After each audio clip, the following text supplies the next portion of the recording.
Today we are going to start cooperative society. Cooperative society is a form of organization, and we have studied different form of organization.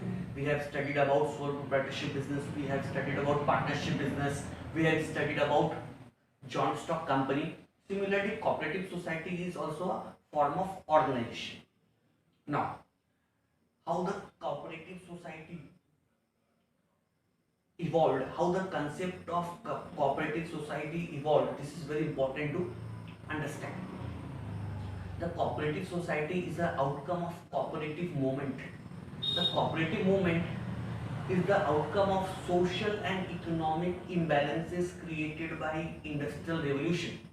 The industrial revolution divided society into two parts. The first one is capitalist and second one is labor force.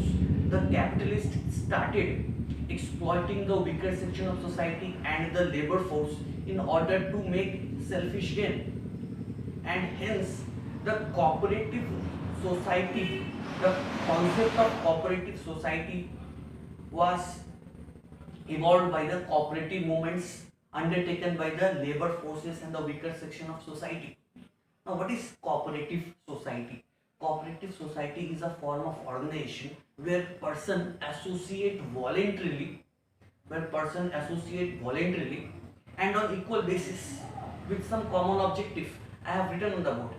The first definition I have written is cooperative society is equal to association plus voluntarily plus equal basis plus common interest. If you remember these four words, if you remember these four terms, it will be very easy to understand the definition of cooperative society.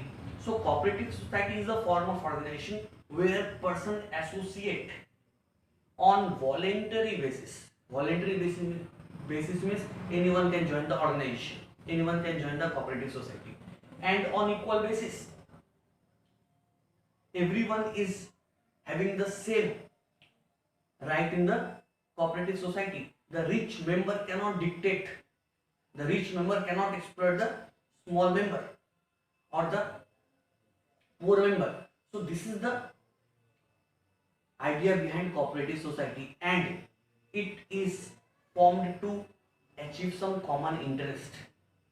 So cooperative society is a form of organization where person, association of person are joining together in order to achieve a common interest, and it is regulated by the Cooperative Societies Act 1912. This Cooperative Society Act 1912 is required to get the cooperative society registered, and this is the act which regulates all the cooperative societies. So this is the meaning of cooperative society.